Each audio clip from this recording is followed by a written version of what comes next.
और जो बाबा साहब के मानने वाले लोग हैं और जो बौद्धिस्ट हो गए हैं या वो अन्य किसी उसको मानते हुए हैं, जो बाबा साहब को मान लीजिए नहीं भी मानते हैं और किसी दूसरे उसको मानने लगे हैं, तो वो उस हिसाब से अपना जो फ़ॉर्म है उसमें फ़िल करेंगे क्योंकि ऐसा है कि बौद्धिस्ट भी आपका हिंदू में ही आता हुआ है, ठीक है? तो आपको जो राइट्स मिलेंगे, हम सब जानते हैं कि जो रिज़र्वेशन के राइट हैं या जो आपका जो स्पेशल कोटाज़ हैं, चाहे वो एससी, एसटी का हो, ओबीसी का हो, चाहे माइनॉरिटी का हो, तो आप जो भी अपना जो इन्फॉर्मेशन शेयर करें, वो बिल्कुल सही करें और बिल्कुल ये एक मान्यता है जो भगवान बुद्ध, गौतम बुद्ध को मानने वाले लोग जो है उसको फ़ॉलो करते हैं। इसमें कोई कन्वर्जन नहीं होता है। आप ये बात एक दिमाग में रखें या आपके चैनल के माध्यम से जो लाखों लोग फ़ॉलो कर रहे हैं आपके चैनल को, वो ये बात ध्यान में रखें कि बौद्धिस्ट बनने का मतलब हमारा धर्म परिवर्तन से मतलब नहीं होता है। ये वो करेंगे और जो सेकंड फ़ेज़ में है उसमें जाति के हिसाब से करेंगे, तो ये एक सरकार द्वारा जो बनाया गया नमूना है, उसके हिसाब से ही सवाल वो जवाब करेंगे। क्या मैडम?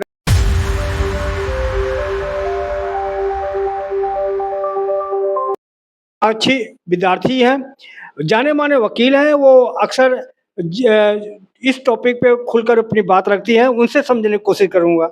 मैडम, अभी मई में सरकार ने सर्कुलर जारी कर चुका है और जनगणना शुरू हो गया है। तो मैं समझने के लिए आया हूँ, कि ये जो गणना हो रहा है, ये जाति गणना है या गणना है ये? क्या है ये?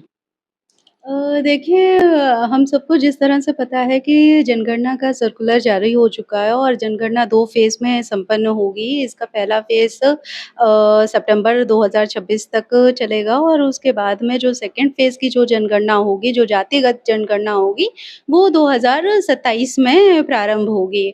और इसका मोटा-मोटा अगर आप ये समझें कि इसका जो मेन उद्देश्य ये होता है कि जो हमारे जो भी व्यक्ति हैं, जो आपके पूरे देश के जो नागरिक हैं, उनको उनके बारे में, उनकी परिस्थितियों के बारे में, उनकी जो इकोनॉमिक स्टेज है, उनके बारे में आकलन करने का ये इसका उद्देश्य है कि व चाहे उनके घर में कौन-कौन नौकरी कर रहा है, कच्चे मकान है, पक्का मकान है, कौन-सी जाति का है, किस धर्म का कौन-सा व्यक्ति है, किस जगह में कौन से मेजॉरिटी के लोग रह रहे हैं। तो ये इस आधार पे एक गणना होती है और इसका जो है एक स्टैटिस्टिक्स तैयार की जाती है जिसका एक उद्देश्य ये होता है कि पूरे भारत देश में कहाँ-कहाँ पे कौन-कौन से व्यक्ति और किस जाति के व्यक्ति और उनका क्या जो इकोनॉमिक स्टेटस है, क्या उनके घर में नौकरी पेशेकर्ता वाले लोग हैं या नहीं हैं, बेरोज़गार हैं, तो किस तरह के व्यक्ति हैं, इसका पूरा जो है एक ब्यौरा सरकार कलेक्ट करती है। मैडम, बहुत से लोग को मुझे फ़ोन आया, तो जो बाबा साहब को मानते हैं, बुद्ध को मानते हैं, उनका कहना है कि अगर गणना होगा जाति गणना, तो हम जाति में क्या लिखें और धर्म की जो कॉलम है, उसमें हम क्या लिखें? देखिए जाति में अगर जो भी व्यक्ति अगर हिंदू है तो हिंदू ही लिखेगा, ठीक है? और जो बाबा साहब के मानने वाले लोग हैं और जो बौद्धिस्ट हो गए हैं या वो अन्य किसी उसको मानते हुए हैं, जो बाबा साहब को मान लीजिए नहीं भी मानते हैं और किसी दूसरे उसको मानने लगे हैं, तो वो उस हिसाब से अपना जो फ़ॉर्म है उसमें फ़िल करेंगे क्योंकि ऐसा है कि बौद्धिस्ट भी आपका हिंदू में ही आता हुआ है, ठीक है? तो आपको जो राइट्स मिलेंगे, हम सब जानते हैं कि जो रिज़र्वेशन के राइट हैं या जो आपका जो स्पेशल कोटाज़ हैं, चाहे वो एससी, एसटी का हो, ओबीसी का हो, चाहे माइनॉरिटी का हो, तो आप जो भी अपना जो इन्फॉर्मेशन शेयर करें, वो बिल्कुल सही करें और बिल्कुल फैक्ट करें। मैडम, सवाल ये है कि जात तो केवल हिंदू धर्म में होता है, तो बौद्ध धर्म में तो जात होता नहीं, तो वो सवाल पूछ रहे हैं कि जब हम बौद्ध लिखेंगे तो उसमें जात कैसे कॉलम लिखें? वो सवाल ही नहीं है जात का। देखिए ऐसा है कि बौद्ध बौद्ध धर्म में कोई जात नहीं होती है, पर हिंदू के अंदर ही जो है ये आता हुए हैं, बौद्धिस्ट आते हुए हैं और आप ये समझेंगे कि अगर हिंदू हिंदू है और उसमें जो हमें को स्पेशल जो रिज़र्वेशन दिया गया हुआ है, अकॉर्डिंग टू हिंदू धर्म के अंदर जो एससी, एसटी यानी अनुसूचित जाति जनजाति का जो आरक्षण दिया गया हुआ है, वो अगर हम बौद्धिस्ट में कन्वर्ट भी हो जाते हैं, तो वो उनको मिलेगा, ठीक है? तो आप ये समझिए कि बौद्धिस्ट का कोई कास्ट नहीं होता है, ये एक मान्यता है जो भगवान बुद्ध, गौतम बुद्ध को मानने वाले लोग जो है उसको फ़ॉलो करते हैं। इसमें कोई कन्वर्जन नहीं होता है। आप ये बात एक दिमाग में रखें या आपके चैनल के माध्यम से जो लाखों लोग फ़ॉलो कर रहे हैं आपके चैनल को, वो ये बात ध्यान में रखें कि बौद्धिस्ट बनने का मतलब हमारा धर्म परिवर्तन से मतलब नहीं होता है। ये कन्वर्जन नहीं होता है हमारा कि हम एक धर्म से दूसरे धर्म में कन्वर्ट हो रहे हैं, ठीक है? क्योंकि बुद्ध भी गौतम बुद्ध भी यहीं के थे और यहीं से गए हुए हैं और उनके मानने वाले करोड़ों लोग सिर्फ़ हिंदुस्तान में नहीं, इंडिया में ही नहीं बल्कि पूरे विश्व में जो है गौतम बुद्ध को मान रहे हुए हैं। मैडम जो अधिकारी आएँगे गणना करने के लिए, तो क्या वो अपनी मर्ज़ी से सवाल पूछेंगे या उनका कोई नमूना है? देखिए उनका एक फ़ॉर्म सेट हुआ है, ठीक है? वो उसके हिसाब से सवाल पूछेंगे और जिस चरण में आ रहे हैं, वो उसके हिसाब से आपसे क्वेश्चन आंसर करेंगे। एक सेट फ़ॉर्मेट है उनका जो अगर वो प्रथम चरण में आते हैं, तो वो आपसे जानने की कोशिश करेंगे कि आपकी आर्थिक स्थिति क्या है? क्या आपका मकान बना हुआ है, कच्चा है, बिजली का आपका कनेक्शन है कि नहीं है या सरकार द्वारा जो चलाई जा रही योजनाएँ हैं या बाकी सारी चीज़ें हैं, वो घर में आपके कौन-कौन है, न शैक्षिक है, अशैक्षिक है, तो उसके हिसाब से वो करेंगे और जो सेकंड फ़ेज़ में है, उसमें जाति के हिसाब से करेंगे। तो ये एक सरकार द्वारा जो बनाया गया नमूना है, उसके हिसाब से ही सवाल वो जवाब करेंगे। क्या मैडम जो अधिकारी आएँगे, पहले वो कॉपी पे रफ़ करेंगे, उसके बाद जो है अपनी मर्ज़ी से फ़ॉर्म भर लेंगे? नहीं, नहीं, ऐसा नहीं है, वो रफ़ नहीं करेंगे, वो तो आपसे पूछेंगे और वहीं पे आपके सामने ही फ़ॉर्म फिल करेंगे। क्या वो जो फ़ॉर्म भरेंगे उसका आपका साइन भी होगा?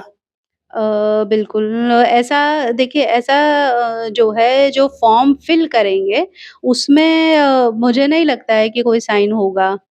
वो आपसे सिर्फ़ सवाल-जवाब करेंगे, है ना? और उसके बाद में जो पूरा एक ब्यौरा वो तैयार करेंगे, उसके बाद में वो जो प्रेज़ेंटेशन है उसको सबमिट करेंगे, ठीक है? जी। ये होगा। अगर मान लीजिए कोई सवाल पूछ रहा है सामने वाले से और सवाल नहीं समझ पाया, तो बताया तो अगर वो गलत निकला तो क्या उसको झूठा करार देंगे? अ, आप जिस तरह से बोल रहे हैं कि अगर कोई सवाल नहीं समझ पाया, हाँ। तो ज़रूरत ये है कि वो दोबारा सवाल पूछ ले, नहीं ठीक है? जैसे और अगर और दूसरी चीज़ ये है कि अगर मान लीजिए कोई इन्फॉर्मेशन आपसे छूट जाती है, हुँ। आप नहीं बता पाते हैं किसी कारणवश या आपको जानकारी नहीं है, तो आप जाके दोबारा से बता सकते हैं उस चीज़ को। अपना जो है दोबारा से उसको रिकन्फर्म कर सकते हैं या रीचेक कर सकते हैं बाद में कि ये क्या हुआ? है, मैडम आपसे क्या चीज़ छूट गई है। मैडम एक सवाल ऐसा है कि वो आया उसने पूछा कि भाई आपके पास बाइक है? तो वो नहीं कन्फ्यूज़न करेगा मेरे नाम से या कि लड़के के नाम से, किसके नाम से? तो उसका लड़का बोल दिया कि नहीं है एक बाइक। तो वो कह रहा वो नहीं समझ पाया कि मेरे नाम से तो बाइक नहीं है, लड़के के नाम से है। कह रहा झूठ क्यों बोल रहा है? तो इसलिए मैं आपसे कन्फर्म कर रहा हूँ, मैं दर्शक समझ जाएँ।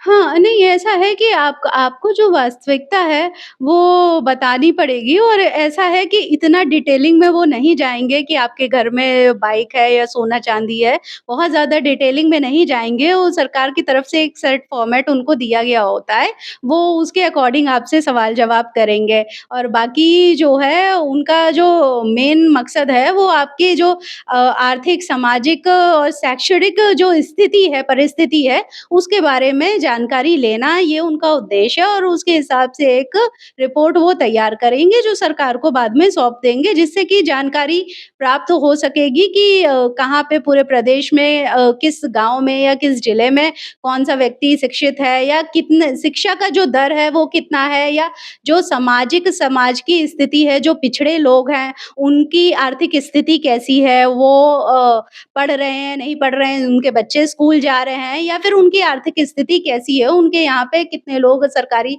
नौकरी कर रहे हैं, है ना? तो इस बात का जो आकलन करना, ये ज़िम्मेदारी सरकार की है और इसीलिए जो है हर बार जो है एक जनगणना का ये सर्कुलर जारी होता है और इसका यही उद्देश्य होता मैडम है। मैडम सावधानी क्या बरतना है कि क्या फर्जी लोग भी आएँगे गणना करने के लिए? तो हमारे दर्शक को आप समझाइए कि क्या सावधानी बरतना है? देखिए फर्जी लोग गणना करने नहीं आएँगे। हाँ, अभी तक ऐसा कोई मामला नहीं सामने आया है। हाँ, आज का जिस तरह का परिवेश है तो कई बार हम लोग देखते हैं कि कुछ लोग फर्जी लोग भी आ जाते हैं और आपका तो जो फर्जी लोग आएँगे वो आपसे ज़्यादातर कोशिश करेंगे कि जो आपकी फ़ाइनेंशियल चीज़ें हैं, जैसे आपका जो बैंक अकाउंट है, बैंक डिटेल है, आधार कार्ड। ऑर्नामेंट का डिटेल है, ठीक है? कितना ये है, तो वो आपसे वो जानकारी जानने की कोशिश करेंगे, जो आपका पर्टिकुलर लेने की कोशिश करेंगे। तो ऐसे जो फ्रॉडियल टाइप के हैं, इनसे हमें बचने की ज़रूरत है। इस तरह के जो मतलब इस जनगणना के अलावा जो कई सारे लोग बहुत सारे ऐसे सिंडिकेट लोग बनाते हैं और लूट-पाट करने के उद्देश्य से या डिजिटल फ्रॉड करने के उद्देश्य से या ऑनलाइन आपसे जानकारी माँगते हैं, ओटीपी शेयर करते हैं, तो इस तरह की हमें चीज़ों से सचेत रहना हुआ है। अदरवाइज़ यहाँ पे कोई ऐसी दिक्कत नहीं है, जो वास्तविकता है आपकी, जो वास्तविक स्थिति है, आपको उससे ही अवगत कराना है, ना कि कोई चीज़ छुपानी है या फिर बढ़ा-चढ़ा के बतानी है, दोनों बातें हैं।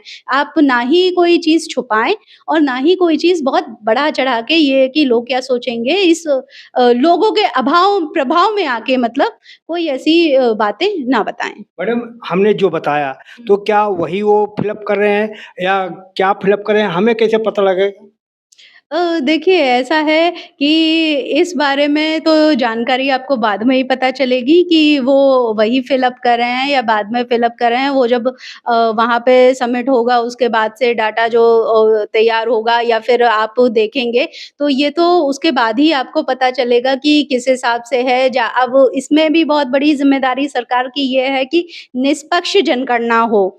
ठीक है? कहीं ऐसा ना हो कि क्योंकि जनगणना का जैसे मैंने बताया कि उसका जो उपदेश होता है वो लोगों की परिस्थितियों को और वास्तविक जो उनका स्टेटस है, जो रहन-सहन है उसके बारे में जानकारी लेकर के उनके उत्थान के लिए कार्य करना ये सरकार का उद्देश्य होता है और इसीलिए समय-समय पर इस तरह की जनगणनाएँ कराई जाती हैं।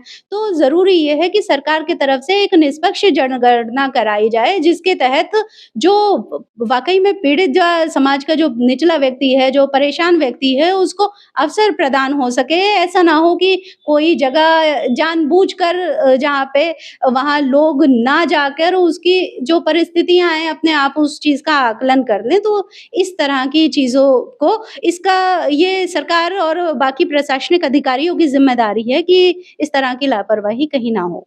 मैडम अगर कोई आदमी फ़ॉर्म नहीं भरा पाता और ड्यूटी पे है, तो क्या कोई दूसरा फ़ॉर्म भरवा सकता है? हाँ, उसके घर में अगर कोई और अन्य व्यक्ति है तो वो फॉर्म भरा सकता है।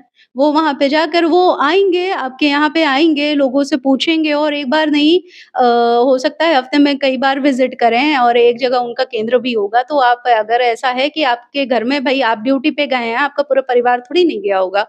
आप जानकारी ले कर के आप जा सकते हैं, उनसे मिल सकते हैं। अगर आपका छूट भी गया है तो या कोई बात है तो आप जो लोग होते हैं वहाँ पे सक्षम अधिकारियों से मिलके अपनी बात बता सकते हैं और जो भी वास्तविक स्थिति है आप बता सकते हैं कि क्योंकि मैं बाहर गया था या ड्यूटी पे था, तो उस हिसाब से आप उनसे बात कर सकते हैं और बहुत ही ये ईज़ी प्रोसेस है, कोई ऐसा हार्ड एंड फास्ट रूल मतलब कोई बहुत ही टिपिकल या क्रिटिकल नहीं है कि आपका छूट गया तो फिर अब क्या होगा इसके बाद में, उस तरह का कोई ऐसा वो नहीं है, माहौल नहीं है। ये सब लोग कुछ चीज़ों को बढ़ा-चढ़ा के बता रहे हैं, हाइप बना रहे हैं, इसलिए कई सारी भ्रांतियाँ जो है समाज में उत्पन्न हो रही हैं कि ऐसा होगा तो क्या करेंगे या हमारा ये छूट जाएगा या फिर हमारी बाइक बतानी है या ये बताना है या जाति में क्या भरेंगे।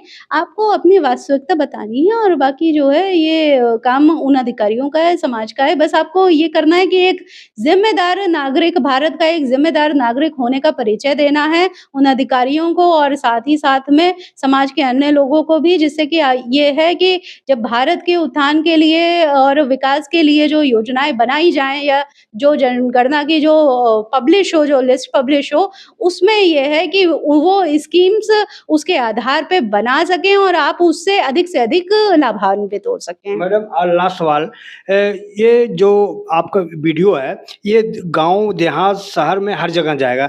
तो मैं ये कह रहा हूँ कि ये जनगणना जो होगा, गाँव में होगा, शहरों में होगा? ये सवाल दोनों बराबर रहेगा कि अलग-अलग सवाल रहेंगे?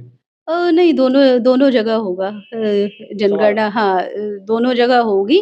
बस ये है कि अलग-अलग चीज़ें कुछ पूछ सकते हैं अदरवाइज़ दोनों जगह सेम ही वो रहेगा, देहात हो, पैटर्न गाँव हो, होगा। शहर हो। हाँ, सेम सेम ही पैटर्न रहेगा। अब हाँ, कुछ चीज़ें बदल सकती हैं जैसे आपकी आर्थिक स्थिति को देखते हुए कुछ सवाल बदल सकते हैं, नहीं तो सब सेम ही रहेगा। चलो, ठीक है मैडम, आपने समय दिया इसके लिए बहुत-बहुत धन्यवाद। धन्यवाद। तो साथियों देख सकते हैं कि हमारे साथ एडवोकेट साक्षी विद्यार्थी जी कैसी रही बातचीत प्रतिक्रिया में भी बताएं और आपसे निवेदन है कि आप कहाँ से देख रहे हैं वो भी टिप्पणी में लिखेंगे